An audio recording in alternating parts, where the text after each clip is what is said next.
दोस्तों, आज हम छंद शास्त्र पर विचार करेंगे। छंद शास्त्र का तात्पर्य पिंगल शास्त्र से है, जिसे संस्कृत में वृत्त कहते हैं। छंद का सामान्य अर्थ है 4 चरणों वाली पंक्ति। कविता के 4 चरण एक छंद है। यद्यपि हिंदी में 4 से अधिक चरणों वाले छंद भी है, तो सामान्यतः छंद का अर्थ है 4 चरणों वाली कविता। छंद शास्त्र में कविता का छंद निर्धारण लघु और गुरु के आधार पर होता है। लघु का तात्पर्य है वर्ण, गुरु भी वर्ण है। वर्ण माने अक्षर। हम जानते हैं कि वर्ण 2 प्रकार के होते हैं कि स्वर वर्ण और व्यंजन वर्ण। इन वर्णों के आधार पर छंद का निर्धारण करते हैं। इसमें देखने की बातें हैं कि वर्ण 2 प्रकार के हैं, गुरु वर्ण और लघु वर्ण। हमने देखा कौन सा अक्षर गुरु वर्ण है, कौन सा अक्षर लघु वर्ण है, इसके बारे में जानकारी मिलना अनिवार्य है। हम उसे देखेंगे। देखिए दोस्तों, ह्रस्व स्वर और उससे युक्त व्यंजन लघु है। दीर्घ स्वर और उससे युक्त व्यंजन गुरु है। अर्थात यदि हम अ लिखे वो लघु है, क लिखे वो लघु है, की लिखे वो लघु है, आ लिखे गुरु है, का लिखे वो गुरु है, की लिखे गुरु है, कु गुरु है, कु लघु है। ह्रस्व स्वर लघु है। ह्रस्व स्वर से युक्त व्यंजन भी लघु है। दीर्घ स्वर गुरु है। हमने कहा यह सब गुरु है और उससे युक्त व्यंजन भी गुरु है। की, का, को, चे, चौ गुरु है और पू गुरु है। दीर्घ स्वर और उससे युक्त सारा व्यंजन क्व लिखे, क्रा, पा, चा। यह संयुक्त व्यंजन लघु है, लेकिन संयुक्त व्यंजन के पहले वाला लघु गुरु है। यदि हम चक्र लिखे, क्र संयुक्त व्यंजन है, लघु है। चा सामान्य रूप से चा लघु होना चाहिए यहां, लेकिन यहां चा गुरु का काम करेगा। अतः चा गुरु है। संयुक्त व्यंजन लघु है।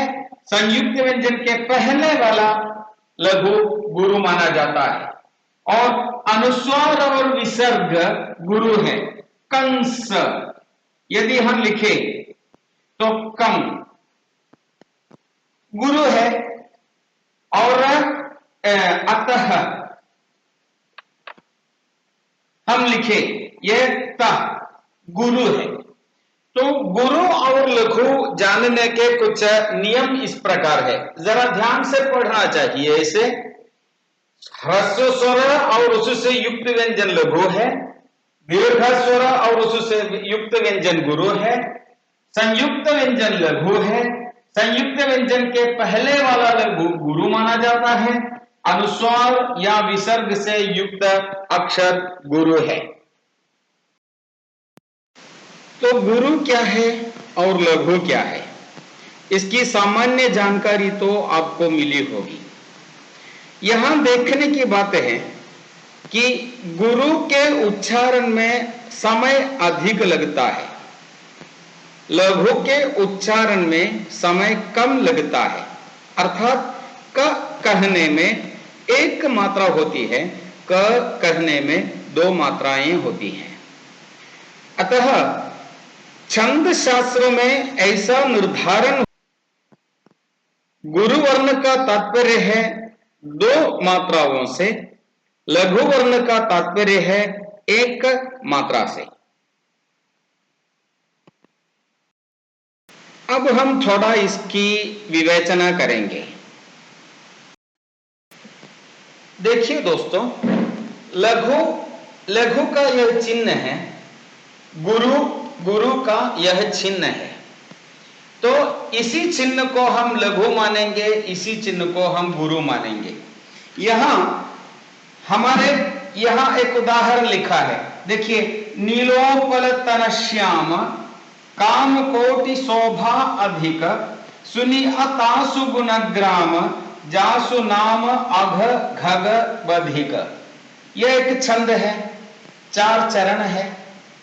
यहां पहली बातें हैं, पहली पंक्ति को देखिए, नी गुरु है, लो गुरु है, प लघु है, ल लघु है, त न दो लघु है, श्या गुरु है, म। यहां आपको यह संशय हुआ होगा, श्या संयुक्त व्यंजन है तो उसके पहले वाला न गुरु होना चाहिए। यह लेकिन ऐसा नहीं है, क्योंकि श्याम में ये श्याम दूसरा शब्द है, ना से जुड़ा हुआ शब्द नहीं है, इसलिए ना और श्या के बीच में कोई संबंध नहीं है। एक ही शब्द में इसी प्रकार आ जाए तो ऐसी गणना होती है।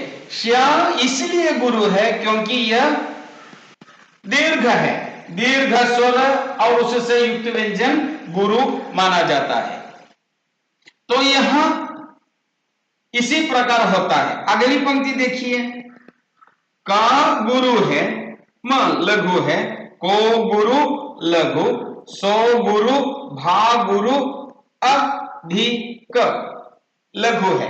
इसी प्रकार छंद का निर्धारण करना चाहिए। और यहां पहली पंक्ति और तीसरी पंक्ति, इन दोनों को, पहली पंक्ति को और तीसरी पंक्ति को विषम चरण कहते हैं, दूसरी पंक्ति और चौथी पंक्ति को समचरण कहते हैं। तो एक छंद में 2 विषम चरण होंगे और 2 समचरण होंगे।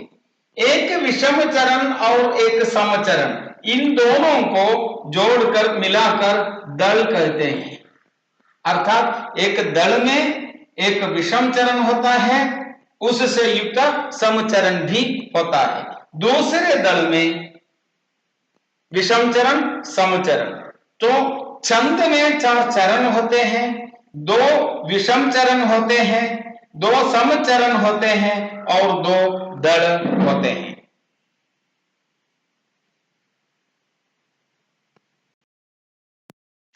हमारे आचार्यों ने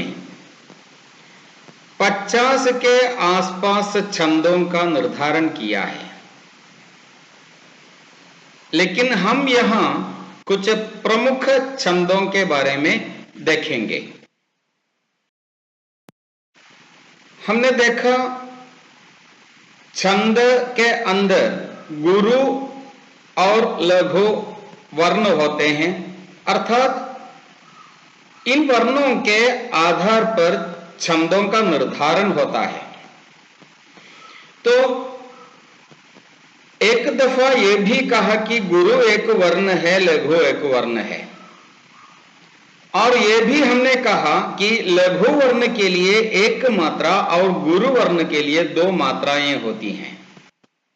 तो छंद का निर्धारण 2 प्रकार के हैं, मात्रा के आधार पर विभाजित छंद और वर्ण के आधार पर विभाजित छंद। इसके बारे में थोड़ी बहुत जानकारी हम अभी प्राप्त कर लेंगे। देखिए, छंद में मात्रा के आधार पर जो छंद है उसे मात्रिक छंद कहते हैं। वर्ण के आधार पर जो छंद है उसे वर्ण छंद कहते हैं। मात्रिक छंद में लघु के लिए एक मात्रा और गुरु के लिए दो मात्राएं होती हैं। मात्रिक छंद में हमने कहा कि छंद का तात्पर्य है 4 चरण वाली कविता। इसमें मात्रिक छंद 3 प्रकार से विभाजित है। मात्रिक सम छंद, मात्रिक अर्ध सम छंद, मात्रिक विषम छंद। देखेंगे इसके बारे में। मात्रिक सम छंद में चारों चरणों की मात्राएं समान होती हैं। मात्रिक अर्ध सम छंद में विषम चरणों की मात्राएं समान होती हैं और सम चरणों की मात्राएं समान होती हैं। यदि विषम चरणों में मात्राएं 13 है तो सम चरणों में मात्राएं शायद 7 होगा। यहां 18 है तो शायद यहां 9 होगा। तो यदि यहां 7 है, विषम चरणों में 7 है, शायद सम चरणों में 17 या 15 होगा। तो कहने का तात्पर्य यह है कि अर्धसम में विषम चरणों में मात्राएं समान होती है और सम चरणों में मात्राएं समान होती हैं। सम छंद में, मात्रिक सम छंद में हर चरण की मात्राएं समान होती है। सम छंद में देखिए यहां 13 है तो यहां भी 13, यहां भी 13, यहां भी 13, 11 है तो यहां चारों में 11, 24 है तो चारों में 24, इसी प्रकार होती है।